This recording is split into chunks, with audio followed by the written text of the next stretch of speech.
बड़ी खबर आ रही है इस वक्त। समाजवादी पार्टी पर महासंकट घेरा गया है। मुख्यमंत्री अखिलेश ने अपने ही परिवार के खिलाफ ऐलान जंग कर दी है। चाचा शिवपाल के अपने मंत्रिमंडल से छुट्टी कर दी गई है। साथ ही शिवपाल समर्थक 3 मंत्रियों नारद राय, ओम प्रकाश सिंह, शादाब फातिमा को बाहर कर दिया है। गाज अमर सिंह की करीबी जयप्रदा पर भी गिरी। अखिलेश ने जयप्रदा को Uttar Pradesh film development council से हटा दिया है। अखिलेश का गुस्सा अमर सिंह पर क्या फूटा। अमर सिंह के खिलाफ नारेबाजी शुरू हो गई। अमर सिंह के पोस्टर फाड़े गए हैं।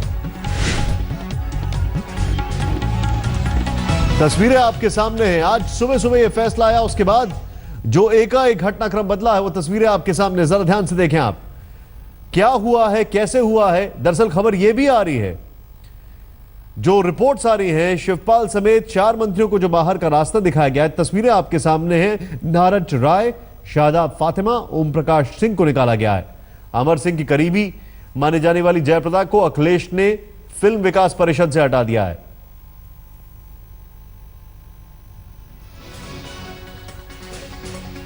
ताजा मामला है ये डेवलपमेंट, आपको बता दें। शिवपाल यादव बर्खास्त।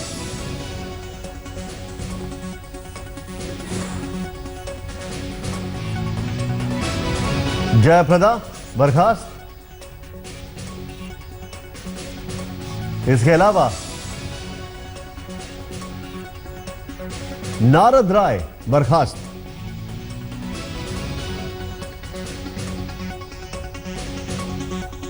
ओम प्रकाश बर्खास्त। शादाब फातिमा बर्खास्त। यह पूरा मामला है जब एमएलसी उदयवीर, जो कि अखिलेश के करीबी बताए जाते हैं, बहुत करीबी, उनको पार्टी के लिए 6 साल से बाहर निकाल दिया गया कल। और उसके बाद बताया जा रहा है अखिलेश ने यह रिएक्शन दिया है, बड़ा स्ट्रांग रिएक्शन दिया है। और चाचा शिवपाल समेत 4 मंत्रियों को अखिलेश ने बाहर का रास्ता दिखा दिया। अमर की करीबी जयप्रदा भी यूपी फिल्म काउंसिल से बर्खास्त हो गई है। अखिलेश ने अमर सिंह को बीजेपी का दलाल बताया है। जो जानकारी आ रही है उसमें यह है, पार्टी में अखिलेश ने यह कहा है, जो मीटिंग हुई है जिसमें करीब आज 400-500 लोगों को आमंत्रित किया गया था, कितने हुए ये साफ नहीं है, आए हैं, लेकिन उसमें बताया जा रहा है पार्टी में विवाद करने वालों को नहीं रहने दिया जाएगा। अखिलेश ने कहा है कि अमर सिंह हमारा घर तोड़ना चाहते हैं और हम ऐसा नहीं होने देंगे। इस वक्त हमारे साथ बालकृष्ण, हमारे सहयोगी, अखिलेश के घर के बाहर। बालकृष्ण, मैं आपसे जानना चाहूंगा, सबसे पहले डेवलपमेंट क्या है, और अपने दर्शकों को यह बताना जरूरी है कि आज जब आप ये घटनाक्रम देख रहे हैं, तो अखिलेश बकायदा, जो जानकारी है, मुख्यमंत्री आवास से बाहर निकल चुके हैं, वो रहते नहीं उसमें। और जो एक और एक्स सीएम का घर होता है उसको उन्होंने बकायदा बड़े अच्छे तरीके से बनवाया है, काफी पैसा लगवाया है। बालकृष्ण, आपके पास क्या अपडेट है अभी? देखिए, ये बातें पुरानी हो चुकी है। ये बात सबको पता है कि अखिलेश यादव दिन में अपने चीफ मिनिस्टर रेसिडेंस में रहते हैं और उसके बाद जो एक मुलायम सिंह का घर है उसके साथ ही नया घर बनवाना है, वहां रहते हैं। लेकिन आज की जो घटनाक्रम है वो घटनाक्रम ये है कि अखिलेश यादव को जो करना था उन्होंने कर दिया है। उन्होंने अंकल के चक्कर में चाचा को, उनके करीबियों को निकाल दिया है। लेकिन ये खेल अभी खत्म नहीं हुआ, ये खेल समाजवादी पार्टी का भी शुरू हुआ है। अब जैसे ही ये खबर आई कि शिवपाल यादव को हटा दिया है, बर्खास्त कर दिया है, शिवपाल यादव मुलायम सिंह के यादव से मिलने पहुंचे और करीब घंटे भर हो चुके हैं इस बात को। शिवपाल यादव मुलायम सिंह यादव के यहाँ बैठक कर रहे हैं। उससे पहले मुलायम सिंह यादव ने अपने घर पे जो पार्टी के दूसरे सीनियर नेता हैं उनके साथ में बैठक की। और अब सबकी निगाहें इस बात पर लगी हैं कि मुलायम सिंह का अगला कदम क्या हो सकता है, मुलायम सिंह यादव इसका क्या जवाब देते हैं। क्योंकि जिस तरह से कदम उठाया है अखिलेश यादव ने, कह सकते हैं कि साफ साफ उन्होंने मुलायम सिंह यादव से कह दिया है कि जिस तरीके से पार्टी वो चलाना चाहते हैं वो उनको मंजूर नहीं है। अमर सिंह उनको मंजूर नहीं है, अमर सिंह के साथ के लोग उनको मंजूर नहीं है। मैं आपसे 3 सवाल पूछ रहा हूं यहाँ पर बालकृष्ण, मैं आपसे 3 सवाल पूछ रहा हूं। पहले तो आपकी लोकेशन कौन सी है, मुख्यमंत्री वाला घर, पिता का घर, या फिर जो एक अलग से घर बनवाया है वो? अखिलेश ने ये मीटिंग कहां ली? पहले तो मेरा सवाल ये है। दूसरा, मैं थोड़ा सा आगे जा रहा हूं, मेरा सवाल हाइपोथेटिकल हो सकता है, लेकिन अगर इस पार्टी में टूट होती है तो अखिलेश के साथ कितने एमएलए?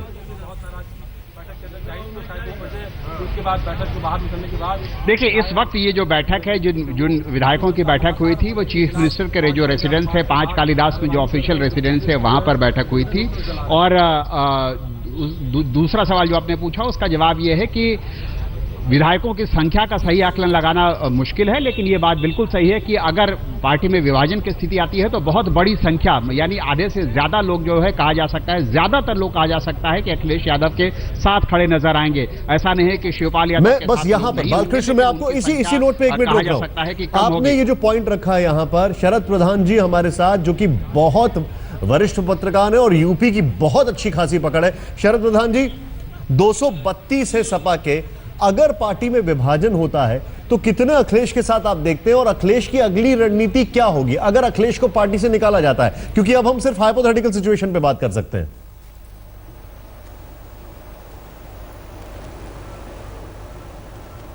शरद प्रधान जी हमारे साथ हैं, लेकिन अपने दर्शकों को एक चीज यहां पर बताना चाहेंगे। बालकृष्ण, 1989 में कुछ ऐसी परिस्थितियां हुई थी जब वहां पर बकायदा मुलायम सिंह यादव ने सपोर्ट विड्रॉ कर लिया था, नारायण दत्त तिवारी हुआ करते थे और केयरटेकर गवर्नमेंट बन गई थी मुलायम सिंह यादव की। अभी हम हाइपोथेटिकल सिचुएशन की बात कर रहे हैं। पहला सवाल तो यह है कि क्या यहां पर पार्टी में विभाजन साफ होता दिखाई देता है? दूसरा, अगर ऐसी परिस्थिति होती है अखिलेश को बाहर ले जाए तो क्या अखिलेश खुद गवर्नर के पास असेंबली डिसॉल्व करने की बात करेंगे? कई हाइपोथेटिकल सिचुएशन है, आपका टेक इस पर। देखिए, मैं कह रहा हूं दो चीजें, मुलायम सिंह यादव, अखिलेश यादव को जो करना था उन्होंने कर दिया है, अब जो करना है वो मुलायम सिंह यादव को करना है। दो बातें हैं जिसके बारे में कयास लगाए जा रहे हैं। पहली बात यह है कि इस पूरे मामले को आज सुबह सुबह जो रामगोपाल यादव की चिट्ठी आई उसने काफी भड़काया है। पहला एक्शन ये हो सकता है कि मुलायम सिंह यादव सीधे सीधे रामगोपाल यादव के खिलाफ कार्रवाई करें और उनको पार्टी से निकाले या उनके खिलाफ एक्शन हो। दूसरी, उससे भी बड़ी चीज जो हो सकती है वो मुलायम सिंह यादव अखिलेश यादव से कहें कि आप इस्तीफा दे दें, क्योंकि जब ये सरकार चुनी गई थी, जब ये समाजवादी पार्टी को बहुमत मिला था तो मुलायम सिंह यादव लोग मानते थे कि मुख्यमंत्री होंगे, लेकिन मुलायम सिंह यादव ने अखिलेश यादव को मुख्यमंत्री बनाया था। हो सकता है कि खुद मुलायम सिंह यादव अखिलेश से कहें कि वो इस्तीफा दे दे। और अगर ऐसा माना जा रहा है कि अगर मुलायम सिंह यादव कहते हैं तो अखिलेश यादव इस्तीफा देने को तैयार हो जाएंगे, तो खुद जाकर के यहां पर ऐसी स्थिति शायद नहीं हो कि अखिलेश यादव इस्तीफा नहीं देने पर अड़े।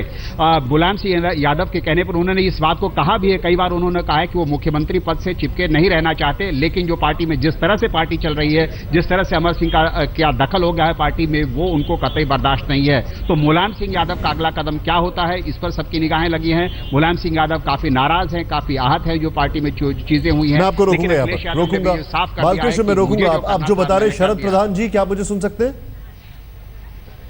शरद जी के पास हम जाएंगे। हमारे साथ संबित पात्रा जी भी हैं जो कि अभी इस वक्त विदेश में है, प्रवक्ता है बीजेपी के। संबित जी, यूपी की गूंज अमेरिका तक कितनी पहुंच रही है और आपका क्या रिएक्शन है इस पर?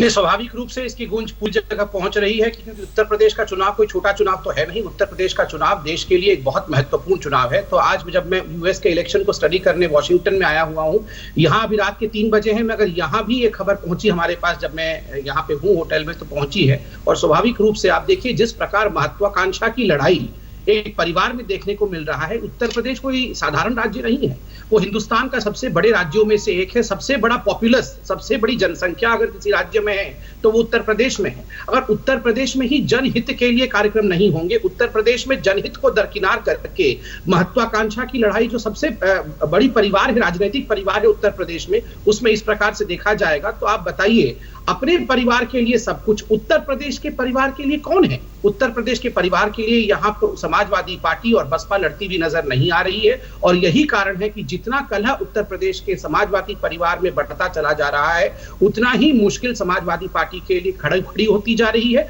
और जनता के सामने समाजवादी पार्टी की असलियत, ये समाजवाद के नाम पे तो कलंक है।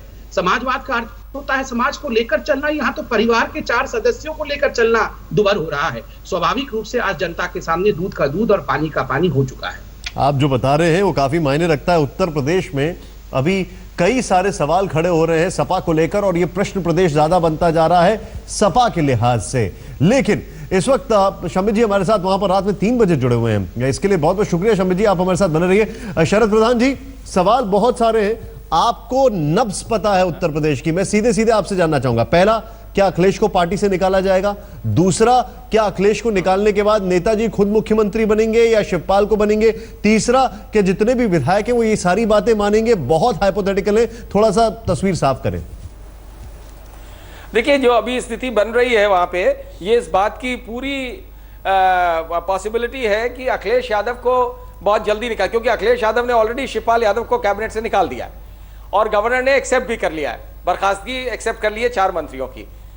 अब बारी इनकी है और मुलायम सिंह यादव के पास शिवपाल यादव पिछले 1 घंटे से बैठे हुए हैं और यही पूछने गए हैं कि मैं क्या निकाल दूं। जाहिर है कि बगैर मुलायम सिंह से पूछे तो कुछ करेंगे नहीं, तो वो वेट कर रहे हैं उनके ग्रीन सिग्नल का और आते ही जो है इनको बर्खास्त कर दिया जाएगा, अगर पार्टी से निकाल दिया जाएगा। जब पार्टी से निकाले जाते हैं तो टेक्निकली मुख्यमंत्री पद जो है वो ऑटोमेटिकली चला जाता है और वो नया जब वो निकालेंगे तो उनको गवर्नर को कहना पड़ेगा कि हम फला आदमी को इलेक्ट कर रहे हैं, यानी वो खुद अपने आप को करवाएंगे इलेक्ट। और शिवपाल यादव खुद ही बनना चाहते हैं। उनकी जो पूरी महत्वाकांक्षा के पीछे यही है कि अमर सिंह ने उनको अश्योरेंस दी थी कि मुझे वापसी करा दो तो मैं तुम्हें कुछ दिन के लिए, कुछ महीनों के लिए मुख्यमंत्री बना दूंगा।